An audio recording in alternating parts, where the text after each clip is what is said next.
इंसान हर काम रोबोट से ही करवाते हैं। आज की दुनिया में रोबोट्स इतने आम हो गए हैं कि हर घर में एक रोबोट परिवार के सदस्य की तरह रहता है। और हो भी क्यों ना, उन एआई रोबोट्स को इंसानों की मदद करने के लिए ही तो प्रोग्राम किया गया है। एआई रोबोट्स ने इंसानों की जिंदगी इतनी आसान बना दी है कि अब हर कोई अपने काम के लिए रोबोट्स पे ही डिपेंड रहता है। पर एक ऐसा भी बंदा है जिसे रोबोट शब्द से ही चिढ़ है। नाम है स्पूनर। एक सुबह स्पूनर अचानक नींद से जाग उठा। उसने एक बुरा सपना देखा था। सपना एक छोटी बच्ची का जो एक कार में फंसी हुई पानी में डूब रही थी। न जाने स्पूनर को वो एक ही सपना बार बार क्यों आता था, पर हर रोज की तरह उस सपने को भूलकर स्पूनर तैयार होकर अपने काम पर चला गया। स्पूनर एक पुलिस डिटेक्टिव था जो हत्याओं की तहकीकात करने में माहिर था। वो पुलिस स्टेशन में बैठा अपने काम पर लगा था। तभी स्पूनर को एक कॉल आया। वो कॉल था रोबोट्स बनाने वाली दुनिया की सबसे बड़ी कंपनी यूएस रोबोटिक्स यानी कि यूएसआर से। स्पूनर उसी वक्त सारे काम छोड़कर यूएसआर के हेडक्वार्टर में जा पहुंचा। वहीं उसकी मुलाकात हुई डॉक्टर एल्फ्रेड लेनिंग से। डॉक्टर लेनिंग ही वो शख्स थे जिन्होंने पहला एआई रोबोट बनाया था और यूएसआर कंपनी की शुरुआत की थी। डॉक्टर लेनिंग ने स्पूनर से मिलते ही कहा, कैसे हो बेटे, तुमसे दोबारा मिलकर अच्छा लगा। इस पर स्पूनर ने उनसे पूछा, क्या कुछ है जो आप मुझे बताना चाहते हैं? लेनिंग ने जवाब दिया, माफ करना, मैं सिर्फ चुनिंदा सवालों के ही जवाब दे सकता हूँ, तुम्हें सही सवाल पूछना होगा।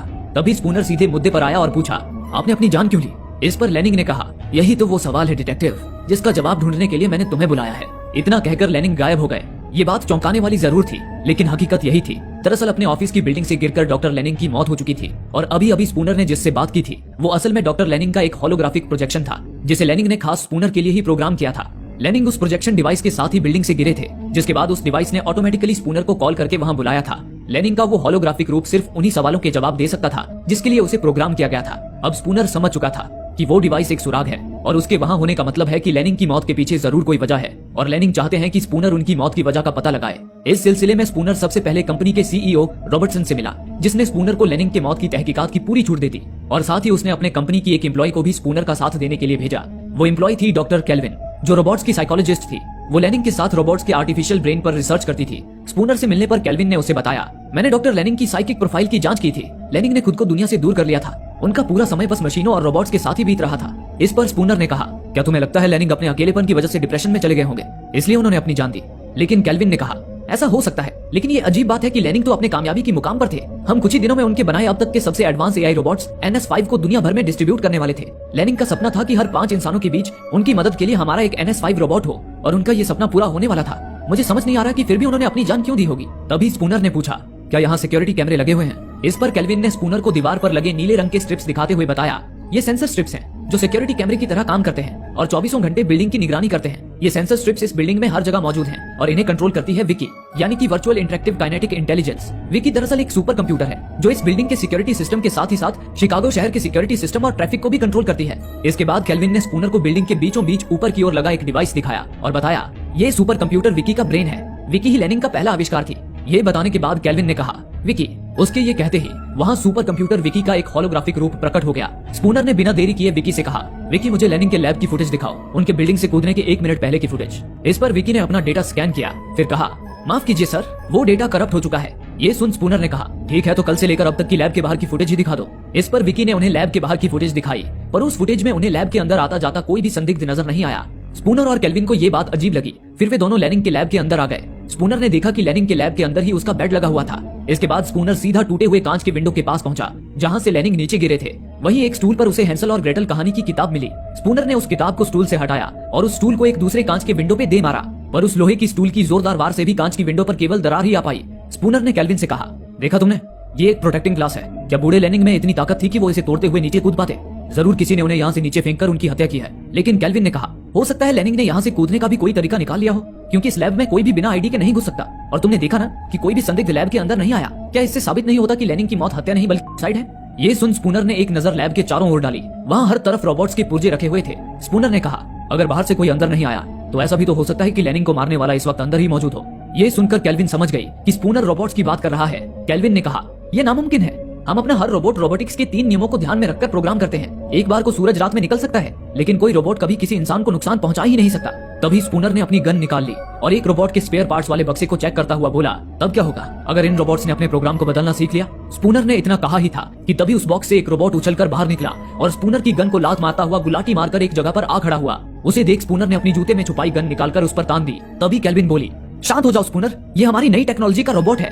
ये रोबोट बस इंसान की नकल कर रहा है। जैसे इंसान खुद को प्रोटेक्ट करते हैं वैसे ये तुमसे खुद को प्रोटेक्ट कर रहा है। ये हमें कोई नुकसान नहीं पहुंचाएगा। केल्विन ने ये कहा ही था कि तभी उस रोबोट ने नीचे पड़ी स्पूनर की गन उठा ली। केल्विन उसे डीएक्टिवेट होने का कमांड देती रही पर वो रोबोट डीएक्टिवेट नहीं हुआ और दौड़ता हुआ खिड़की से बाहर कूद गया। तभी स्पूनर ने निशाना साधकर उस पर गोली चलाई, लेकिन वो गोली उसके पैर को छूती हुई निकल गई और वो रोबोट कई फीट ऊपर से सही सलामत नीचे कूद गया और वहाँ से भाग निकला। स्पूनर और केल्विन जब बिल्डिंग से बाहर आए तो उन्हें रास्ते में स्पूनर की गन और कुछ केमिकल की बूंदें गिरी हुई दिखाई दी। स्पूनर समझ गया कि उसकी गोली से उस रोबोट का पैर डैमेज हो गया है, जिससे वो केमिकल निकला। स्पूनर ने केल्विन से पूछा वो रोबोट कहाँ गया होगा। इस पर केल्विन ने बताया उसे रिपेयर की जरूरत है, इसलिए वो जरूर हमारे असेंबली फैक्ट्री में गया होगा।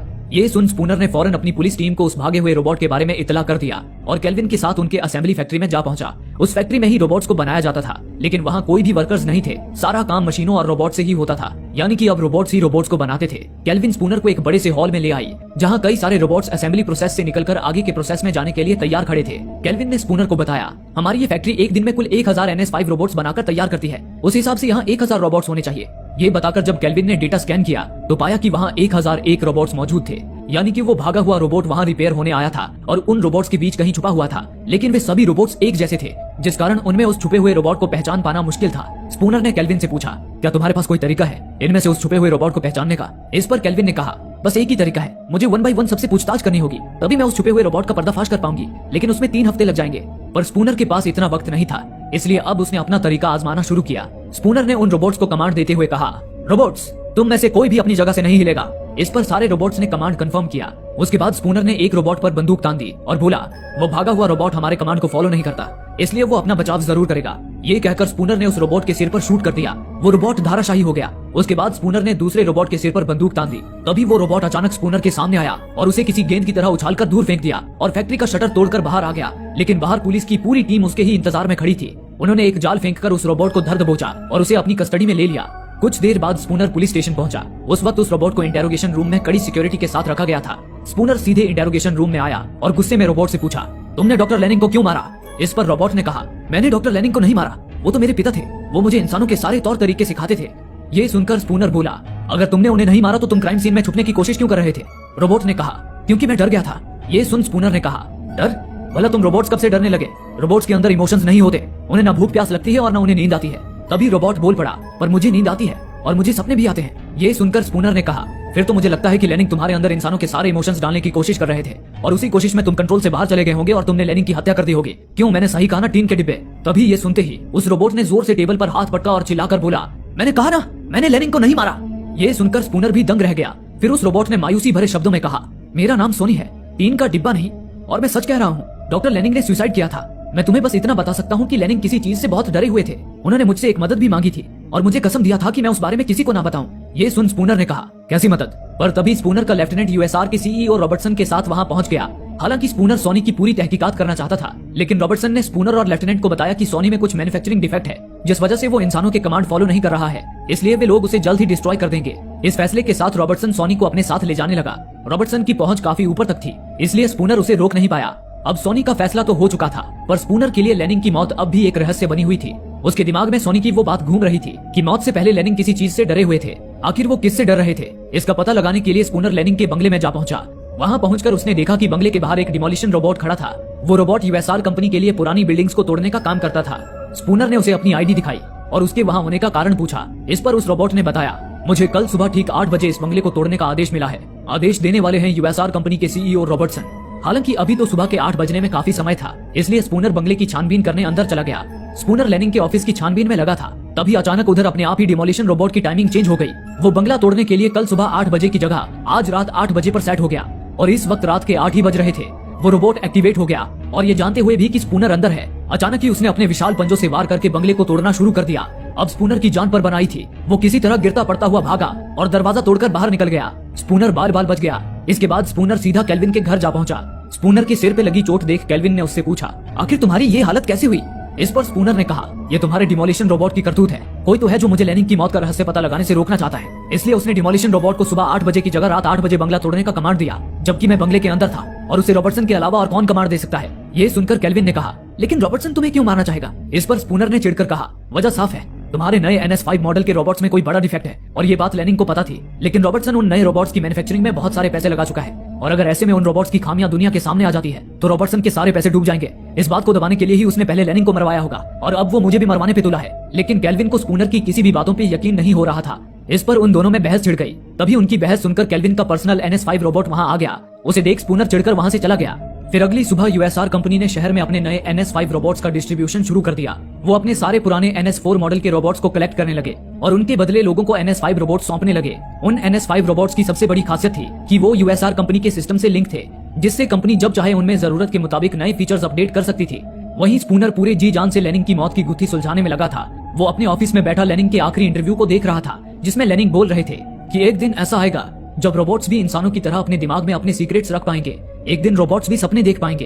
तभी स्पूनर के दिमाग में एक बात आई कि बाकी रोबोट से अलग रोबोट सोनी सपने देख सकता था। स्पूनर को ये बात अजीब लगी कि लेनिंग ने सिर्फ सोनी को ही सपने देखने के लिए प्रोग्राम क्यों किया। स्पूनर समझ गया कि सोनी के सपने में कोई तो राज छुपा है। वो एक बार फिर सोनी से मिलने पुलिस कार से USR हेडक्वार्टर की ओर जाने लगा, जहां इस वक्त केल्विन सोनी की खामियों का पता लगा रही थी। सोनी एक यूनिक रोबोट था, इसलिए केल्विन उसे ऐसे ही नष्ट नहीं करना चाहती थी।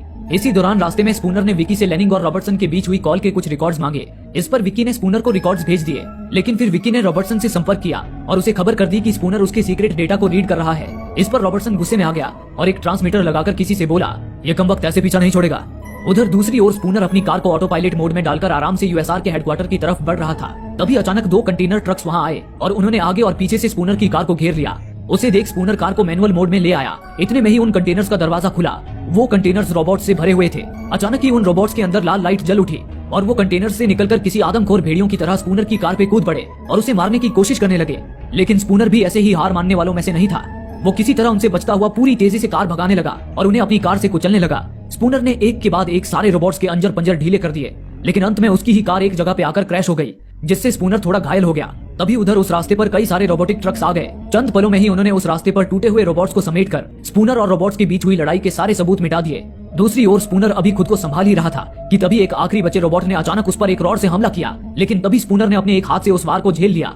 तभी एक चौंका देने वाला दृश्य सामने आया। स्पूनर का वो हाथ भी रोबोटिक था। इतने में ही उस रोबोट को वहाँ पुलिस की गाड़ी की सायरन सुनाई दी। वो फौरन भागता हुआ जाकर सीधा आग में कूद गया। उसी पल वहाँ पुलिस की एक टीम आ धमकी। उनमें लेफ्टिनेंट भी मौजूद था। लेफ्टिनेंट ने स्पूनर से पूछा, तुम्हारा एक्सीडेंट कैसे हुआ? इस पर स्पूनर ने चिढ़कर कहा, ये कोई एक्सीडेंट नहीं है, मुझ पर रोबोट्स ने हमला किया था। क्या तुम्हें सड़क पर उनके पुर्जे दिखाई नहीं दिए? इस पर लेफ्टिनेंट ने कहा, लेकिन सड़क तो बिल्कुल खाली थी। लगता है तुम्हारे ही दिमाग के पुर्जे ढीले हो गए हैं स्पूनर। तुम रोबोट से नफरत करते हो, इसलिए तुम रोबोट्स को खतरा साबित करने की कोशिश में लगे हो। लेकिन अब मैं तुम्हें और बर्दाश्त नहीं कर सकता। मैं तुम्हें सस्पेंड करता हूँ। ये सुनकर स्पूनर गुस्से में अपना पुलिस बैज लेफ्टिनेंट पर फेंक